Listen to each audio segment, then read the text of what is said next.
नमस्कार मित्रों, खेल और खिलाड़ियों की आवाज़ खेल पथ में आपका हार्दिक स्वागत है। दोस्तों, हमारे देश में किसी प्रतियोगिता के आयोजन से पहले अंतर्राष्ट्रीय स्तर की प्रतियोगिता हो तो हमारी राज्य सरकारें बड़े बड़े वादे करती हैं, घोषणाएं करती हैं, खिलाड़ियों को करोड़ों रुपए बांटती भी हैं। लेकिन हमारे राष्ट्रीय खिलाड़ी जो कि प्रायः अपने प्रदेश को अपने पौरुष से, अपने कौशल से गौरवान्वित करते रहते हैं, उन्हें फूटी कौड़ी भी नसीब नहीं होती। सरकारें, उनके खेल विभाग के आला अधिकारी जब तक खेलों और खिलाड़ियों के प्रोत्साहन के ढींगे हाँकते हैं, यह जताने की कोशिश करते हैं कि वह खेलों और खिलाड़ियों के लिए बड़े फिक्रमंद हैं। दरअसल दुख और अफसोस की बात है कि जिस तरह से हमारे देश की आम जनता को यह जताया जाता है कि खिलाड़ियों के प्रोत्साहन की दिशा में बहुत कुछ किया जा रहा है, वैसा पूरा सच नहीं है। खिलाड़ी तक शासकीय आर्थिक प्रोत्साहन राशि पहुंचना आसान बात नहीं है। सरकारें लाख कसीदे गढ़ें, लेकिन वे अपने स्तर से राष्ट्रीय खिलाड़ियों से इस बात को स्वयं भी पूछ सकती हैं कि जो मदद उनके खजाने से उनके नाम पर दी जाती है वह उन तक पहुंचती भी है या नहीं पहुंचती। दरअसल सरकारें या खेल विभाग के अधिकारी जिस तरह घोषणाएं करते हैं और आम जनता को लगता है कि खिलाड़ी माला माल हो रहे हैं, ऐसा कतई नहीं है। पिछले 6-7 महीने में देखा जाए तो राष्ट्रीय स्तर की हमारे देश के अंदर 2-3 प्रतियोगिताएं हुई हैं। उनमें खेलो इंडिया यूथ गेम्स, खेलो इंडिया यूनिवर्सिटी गेम्स और हाल ही गुजरात में राष्ट्रीय खेलों का भव्य आयोजन किया गया। दरअसल इन तीनों ही प्रतियोगिताओं में, जो कि केंद्र सरकार से मान्य प्रतियोगिताएं हैं, इनमें बहुत सारे युवाओं ने अपने तमाशाई खेल से खेल प्रेमियों को गदगद किया है। खेल संगठन पदाधिकारियों की बाँछें खुशी से खिल उठी हैं, लेकिन कुछ सरकारों को छोड़ दें तो इन खिलाड़ियों की आर्थिक मदद अभी तक नहीं मिली है। हाल ही गुजरात में हुए राष्ट्रीय खेलों के पदक विजेता खिलाड़ियों को उत्तराखंड, छत्तीसगढ़, राजस्थान, हरियाणा जैसे राज्यों ने आर्थिक प्रोत्साहन राशि देकर उनकी पीठ थपथपाई है। यह सभी राज्य खेलों और खिलाड़ियों के प्रोत्साहन की दिशा में जो काम किए हैं उसकी जितनी प्रशंसा की जाए कम है।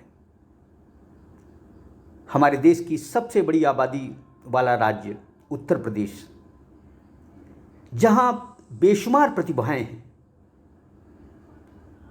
लेकिन ये प्रतिभाएं प्रशिक्षकों से वंचित हैं तो सरकारी आर्थिक लाभ भी इनकी पहुंच से दूर है। यद्यपि खेल पदाधिकारी हमेशा मीडिया में छाए रहते हैं, हमेशा इस तरह की घोषणाएं की जाती हैं मानो उत्तर प्रदेश के खिलाड़ियों पर धन वर्षा की जा रही हो, उन्हें अत्याधुनिक सुविधाएं मिल रही हों, सिर्फ ये घोषणाएं हैं। हाल ही एक बड़े अधिकारी ने एकलव्य कोष से 31 खिलाड़ियों को प्रोत्साहन राशि देने का ढिंढोरा पीटा है। दरअसल राष्ट्रीय खेलों में जिन खिलाड़ियों ने मेडल जीते हैं, उनके लिए साहब ने एक शब्द भी नहीं कहा है। दरअसल इन खिलाड़ियों का हक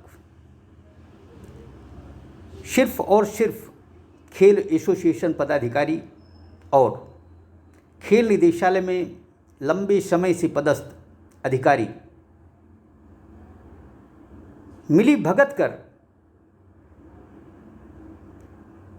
खिलाड़ियों का धन आहरित करते हैं। खिलाड़ियों से खेल संगठन पदाधिकारी आर्थिक मदद का जो फॉर्म भरवाते हैं, खिलाड़ियों से ये कहा जाता है कि बैंक की सारी जानकारी आपको नहीं भरनी है।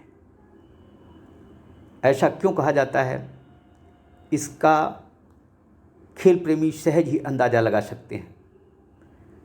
तो क्या ये माना जाए कि सरकारी धन शासकीय अफसरों और खेल संगठन पदाधिकारियों की मिली भगत से स्वाहा हो रहा है? इस संदर्भ में खेलपथ ने उत्तर प्रदेश के कुछ राष्ट्रीय खिलाड़ियों से बातचीत की।